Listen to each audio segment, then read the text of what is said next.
What is memorisation? अब ये term interviewer पूछता है, ये क्वेश्चन इंटरव्यूअर पूछता है जब भी आप जावास्क्रिप्ट का इंटरव्यू दे रहे हो। अब ये क्या है, किस तरीके से आप इसका आंसर दे सकते हैं इंटरव्यूअर को, वो देखते हैं। अब मेमोराइजेशन होता क्या है, नाम से समझ आ रहा है कि किसी भी वैल्यू को सेव करके रख लो जब भी वो द्वारा कॉल हो। यानी कि सपोजिंगली कोई रिजल्ट है, जैसे ऐड किया मैंने 1+2 तो 3 इसका रिजल्ट आया।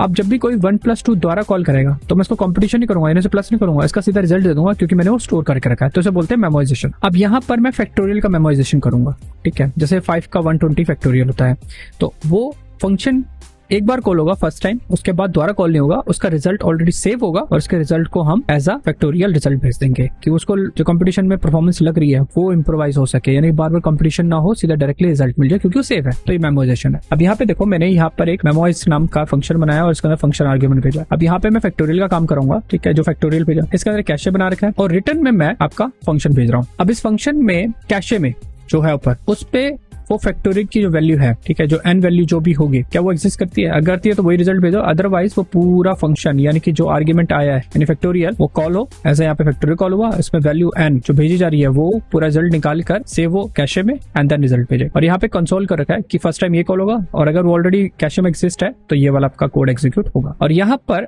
मेमोराइजेशन में फैक्टोरियल भेजा ये पूरा फंक्शन, और इस फंक्शन में फैक्टोरियल जो है वो आर्ग्यूमेंट गया यहाँ पे और ये आर्ग्यूमेंट यहाँ पे कॉल हो रहा है एज ए फैक्टोरियल में एन, ये सब पूरा फंक्शन गया। अब ये जो मेमोराइजेशन फंक्शन है पूरा ये रिटर्न कर रहा है मुझे ये फंक्शन। अब ये फंक्शन जो रिटर्न कर रहा है इसका मतलब है ये कैशे द्वारा नहीं बन रही, ये सिर्फ फंक्शन ही कॉल हो रहा है, यानी ऑब्जेक्ट द्वारा नहीं बन रहा है, यहाँ पे री इनिशियलाइज नहीं हो रहा मेरा कैशे का फंक्शन। अब ये फंक्शन जब भेजा जा रहा है तो यहाँ पे फंक्शन कॉल हो रहा है और इस फंक्शन में मैं वैल्यू भेज रहा हूँ 5, ठीक है। यहाँ पे जो फाइल है वो 5 पे और यहाँ पे जो फंक्शन कॉल हुआ है यानी कि मैं उसके अंदर मैं ये वैल्यू 5 भेज रहा हूँ। अब देखो इसका रिजल्ट क्या आता है, इसका मैं चलाता हूँ तो यहाँ पर आपका देखो पहला कैलकुलेटिंग रिजल्ट आया, यानी कि पहला उसने ये वाला कोड एग्जीक्यूट किया, सेकंड टाइम उसने रिट्रीव वाला कैशे किया क्योंकि ये 120 कैशे के अंदर सेफ था, ठीक है ना। उसके बाद 10 का उसने दोबारा कैलकुलेट किया और सेकंड टाइम उसने रिट्रीव किया। तो ये होता है आपका मेमोराइजेशन। तो अब जब भी आपसे इंटरव्यू पूछे कि व्हाट इज मेमोराइजेशन तो बेधड़क जवाब देना, क्यों तो आपने कोड बुल से पढ़ा है। ये होता है मेमोराइजेशन। आई होप आपको क्लियर हो चुका होगा कि मेमोराइजेशन क्या होता है। सो इस वीडियो को लाइक शेयर एंड सेव कर लीजिएगा और इस चैनल को फॉलो एंड सब्सक्राइब कर लीजिए। सो मिलते हैं नेक्स्ट वीडियो, तब तक लेना चाहिए, सीखते रहिए,